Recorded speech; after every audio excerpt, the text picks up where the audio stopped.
Hello Sagittarius and welcome to my channel. This is Glamour Spell Tarot and this is going to be your reading for October 2020. I have actually been called upon to try not to limit myself, and the messages that I'm going to channel starting this month are going to be the messages for your highest good. So I don't know what's going to come up. They might be for love, they might be for relationships, they might be general messages for you, they might be healing. I have no idea. So, because in the past few months I kind of been called upon to do this thing rather than limit myself to a certain category. So, yeah, just bear with me. Okay, these are way too many, but I'm gonna take these three that came out face up. So I'm using the Making Magic deck. The first card that came out is the elements of fire, air, earth, and water combine to create powerful protective boundaries. Spiritual, mental, physical, and emotional. So apparently, Sagittarius, you need to create boundaries around you in order to protect your emotions. Labyrinth, transition to a higher level of being, raising your energetic vibration, enlightenment.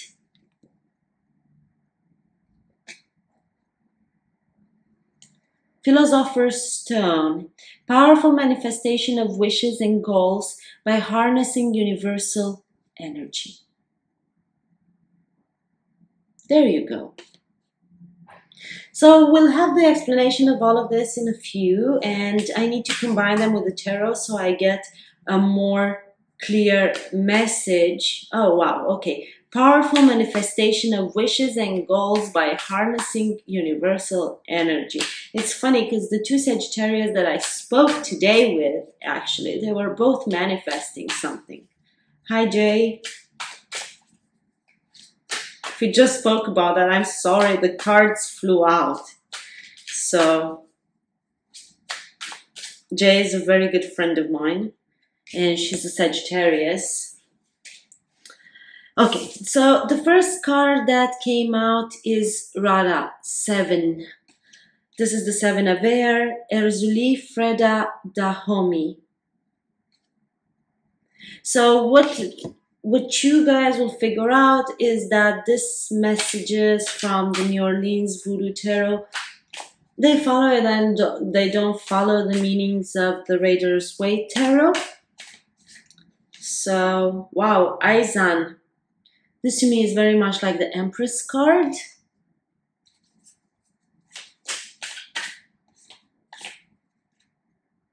And this is the 7 of Cups, 7 of Congo, La Sirène. Okay, guys. So what I would suggest is we move at the table and we open the tarot cards. I'm going to get more into the meaning of the oracle cards from New Orleans Voodoo Tarot. I'm actually using this deck rather than making a spread out of it. I'm using them as oracle cards. I feel that the meanings are way more powerful like that. And I'm still getting myself knowledge into all the voodoo culture. So until then, stay with me. Hey Sagittarius. So we'll start with Aizan. Aizan is the most ancient Loa. She is the equivalent in Raiders Waite Tarot to the Empress. She's love. She creates new life. She is the patron of of the ritual purity of the voodoo place of worship. Her emblem is a frayed palm branch, which again is a symbol for purity. So her qualities, and by purity here we mean the following qualities: clearness of mission and focus of devotion.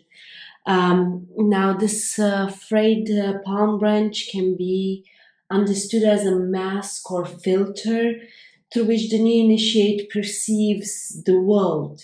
Okay, each and every new initiation implies a new vision of the world, a new filter or a new mask. So Now, what we need to understand, you look at this image here, and she is in the marketplace. The marketplace is a traditional place of power for women. The stock, commodity, money, or fruit makers are but extensions of the life-giving function of a woman's breast. Aizaman's attributes are preservations of purity, of initiation, and the bounty of success, pleasure, and happiness provided by the true sight of initiation. Now, from a divinatory side, Aizan is love, is beauty, is pleasure, is success. It's all about protection for women's affairs and the just in general, and there is a concern for purity of devotion. When I'm reading the New Orleans Voodoo Tarot cards in general, I'm using the book because I always feel the book is very well written, and kudos to the authors. They bring out the background from the voodoo culture, and I'm still a novice in that. From that perspective, I'm still learning, so I would prefer to give you some accurate information just for you guys to know why I'm using the book, and I'm making my own notes and so on and so forth. You guys can see here. Now, this other one actually. So this would be the Seven of Air. Radha is air in this deck. We have Erzuli Frida Dahomey, which is the Erzuli who walks upon or governs air from the sphere of emotions.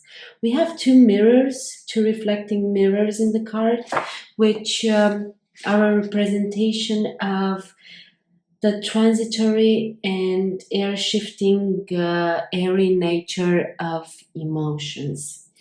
Wish is piled upon wish until the mounting pyramid of impossible aspirations vents itself in cleansing tears. So there are some tears, and there are some imaginings beyond possibility, the jolt of shattered dreams. There is illusion. With this card, actually, you know, guys, that Seven of Cups in Raider's Waite would be representative for illusions. But in this deck, it's more the Seven of Air from this perspective. Here, Ursula is a virgin, and when we say that is being a virgin represents a newness and freshness to experience, unmarked, hasn't been harmed or scarred by the carnival of the world of life, and there is a longing for experience, for what the world has to offer. Okay, but what you guys need to know is that resolution is found in emotional catharsis. Crying is a cathartic type of event when we let go. Okay, so let's move on. You have another seven, Congo, La Sirène. Here her realm is the ocean, and her human qualities gives her access to the mysteries of the land. She is the water form of Erzuli. Her husband is Akve. La Sirène is the loa responsible for the sacred songs of the voodoo ceremony. Okay, you see blue is her color. She's a creature of two worlds, bridging the gap between the two of them, between the solid land and the ever-shifting ocean. The primary attribute of La Sirène is emotional connection. Her power is that of empathy. In affairs of the emotions, there is to be a bridging or a joining of elements.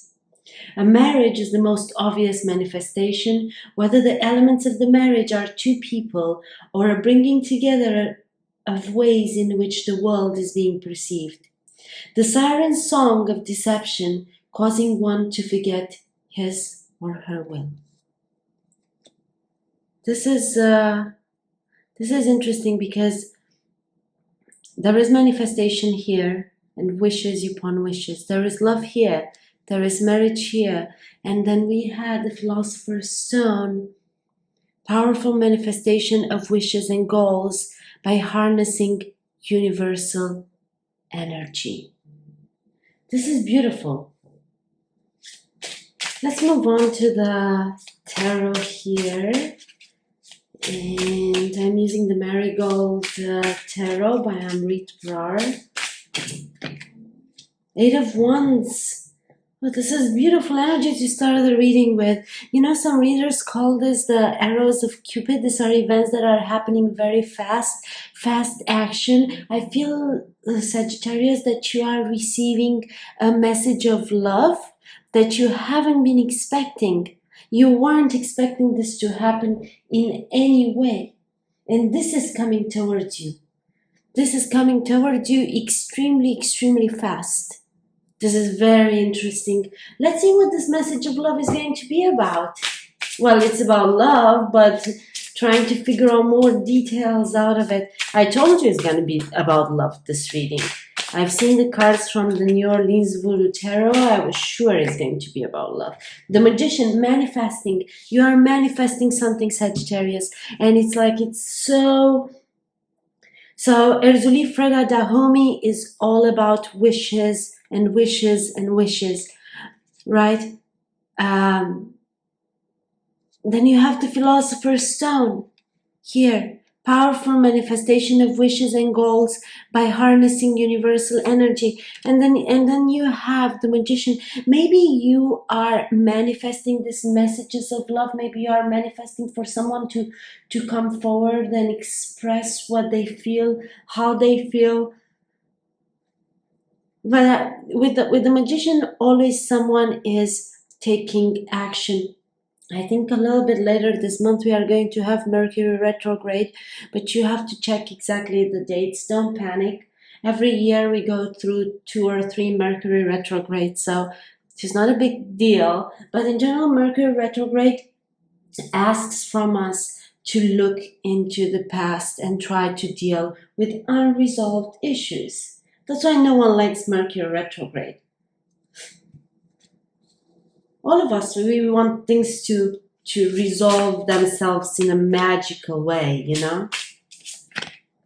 Ace of Swords, truthful new beginning. You are manifesting a truthful new beginning. You are waiting for someone to come with some truth towards you. I feel there is also an element of romance here because you have this beautiful rose. This is truth related to a love situation that you are in, or that you wish for, or that you have been manifesting for a while. This is the truth that you are expecting, and you are manifesting the truth to come out. You are manifesting the truth to come out, but there is a new beginning. The Empress, wow. So we have it from 2 different decks, guys. New beginning, new life. The Empress gives birth to a new life, either literal or in a general way. It doesn't necessarily mean you're gonna have a baby, but it's about creating a new life. And you already, so I pulled 4 cards, 2 of them are major arcana. She's beauty. But in order to become the Empress, so as I was telling you, Erzuli Freda Dahomey, she didn't experience things, she didn't live things, but she wants to. She wants to be initiated. She wants to start living. Well, the Empress, on the other hand, is an individual that did live through pain, okay, and has been harmed, and she became stronger because of that pain that she has experienced. Because of the pain that she has experienced.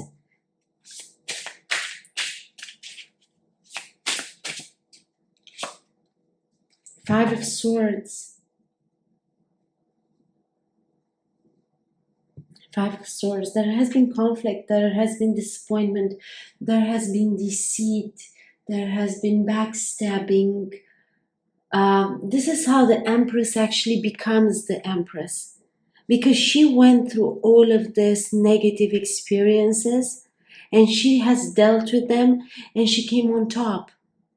She healed, she came on top, and now she's in her power. But if she would have never experienced this, she would be still Erzuli Freradahomi.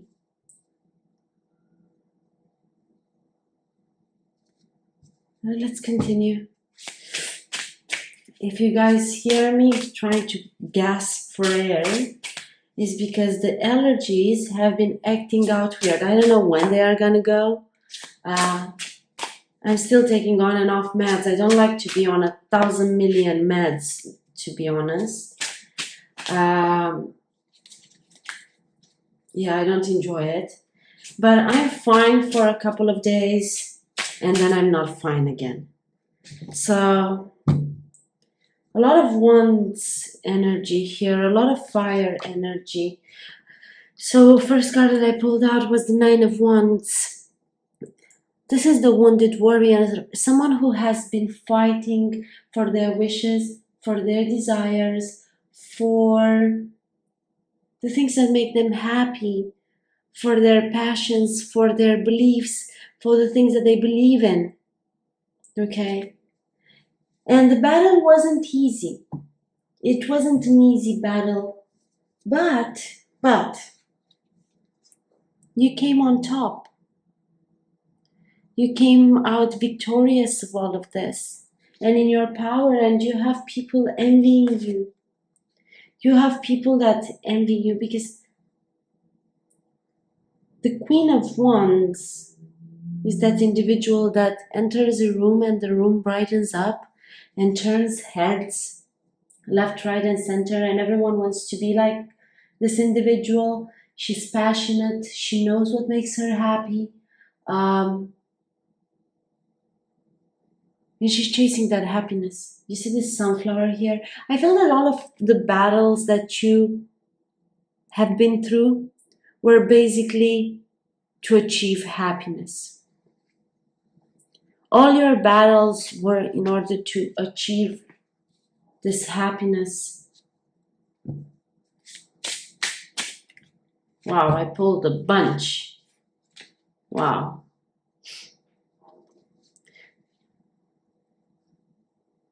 That's interesting. Someone needs a lot of strength. Someone definitely needs a lot of strength, because they need to look at things from a very logical, objective perspective and cut something out from their lives. And in order to cut something out, you need strength. The Queen of Swords is logical. The Queen of Swords is rational. The Queen of Swords is not overwhelmed by emotions. But what I would say in the circumstances, because the next card I pulled out is the Queen of Cups, which would be exactly the opposite of the Queen of Swords. The Queen of Cups, it's a little bit like this La Sirène. She is emotional. She likes to deal with emotions. Her emotions are a little bit all over the place, but she's very intuitive. She has psychic abilities. So it's not always easy to manage to keep the balance between the two.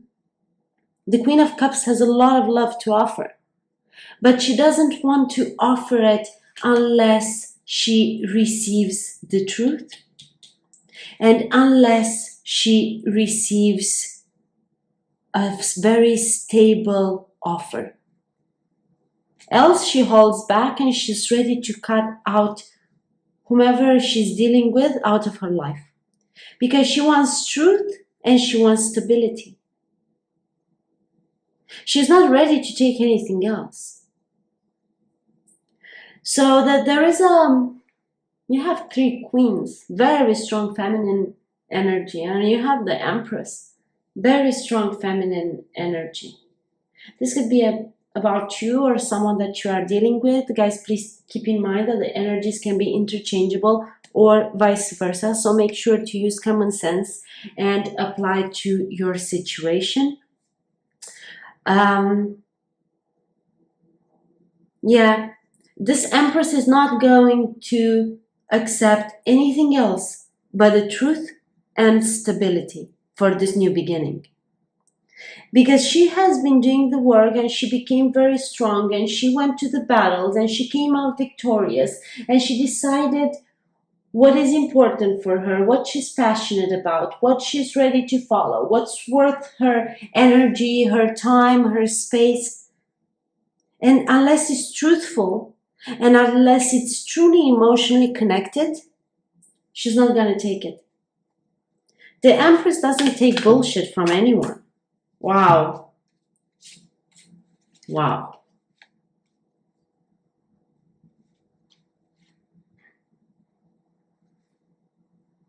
Wow. Okay. So this cards came out. I don't like when they come out in bulk, but I'm going to take them because I feel they're telling a story. And you know what? I'm just the messenger. So the Emperor. We have the Emperor. This is a divine couple here with the Empress. This is a divine couple. This is a male, I would say. Well, we all have feminine and masculine energies inside of us, but one of them is more dominant. Okay? And I feel that the masculine here is trying to step into their power. I also feel there is a third party type of situation because we have the Three of Cups. There might be one too many people in this connection. And there is a fear of missing an opportunity. So maybe someone went for a union in a rush and they chose the wrong person. And they're starting to realize the masculine has gained some sort of enlightenment. And that's what's making him take control and step into his power. This masculine, basically what he wants is happiness. You look at this Three of Cups, right? If you know how the Two of Cups in this deck looks like, they are exactly like these two cups, two skulls. This two skulls make me think of cups, obviously, blah, blah.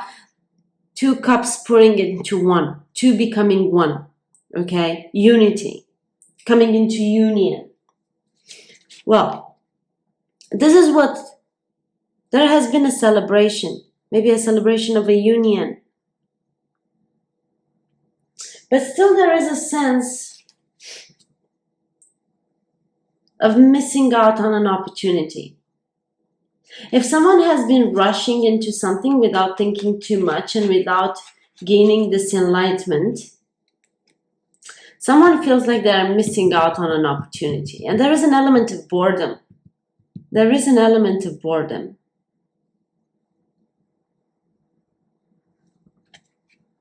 But I feel that the Emperor is not only stepping into his power, but he's also gaining some sort of enlightenment. We just had the full moon in Pisces. The Hangman is a card for Pisces. The Emperor is a card for Aries. We have on the 1st of October is it the new moon? Yeah, we had the new moon in Pisces. Sorry, guys. No, we had the full moon in Pisces. I'm totally out of, well, the fact that I cannot properly breathe. Definitely my brain doesn't receive enough oxygen.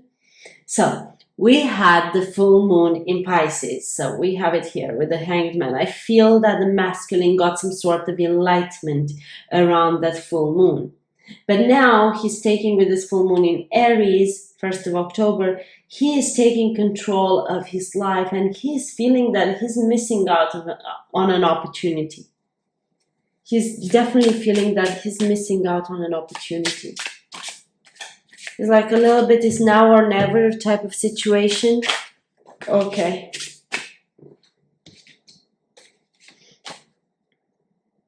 Wow. I'm going to take the High Priestess in reverse. In general, I don't read reversals. There are secrets that are coming out from that pomegranate curtain. Someone hasn't been listening to their intuition. Someone definitely hasn't been listening to their intuition. And then we have the Seven of Wands. Conflict.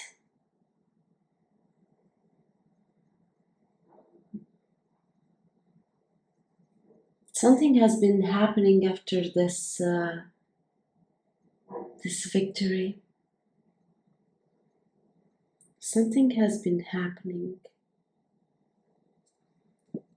Someone refused to listen to their intuition. High Priestess is again a card. Something happened around the full moon in Pisces. Something definitely happened.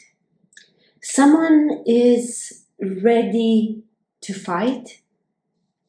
Someone is ready to fight when this conflict, when the secrets come out. When the secrets come out. Someone who refused to listen to their intuition, and now they are in trouble because of that. Because this is what happens in general when you don't listen to your gut. And again, a divine couple. The High Priestess and the Hierophant are a divine couple in 5D. Empress and Emperor are a divine couple in 3D. The Hierophant is the higher power. You have this intuition, you have this gut feeling, because this is information from the higher power. Call it universe, call it God, call it angels, whatever you want to call it, and whatever you choose to believe in. This is destined, and someone tried to oppose to that destiny. They thought they could take control of their life and do whatever, and they rushed, and then they started realizing that they are missing an opportunity, and the fighting starts. The fighting starts because they have made a mistake. They have made a mistake. This is very interesting. Guys, drop me a comment below and let me know how you have resonated with this. I'm really curious how it plays in your situation. Please don't forget to like, share, and subscribe. I'll be very grateful for that. Keep in mind that your actions and the events in your life are divinely guided. And sometimes, as much as we like to think we have free will, well, we kind of don't. So that's all I have for your reading for October 2020. I'm gonna see you soon. Please check the community tab. That's where I let you guys know when I'm going live again. And until next time, love and light.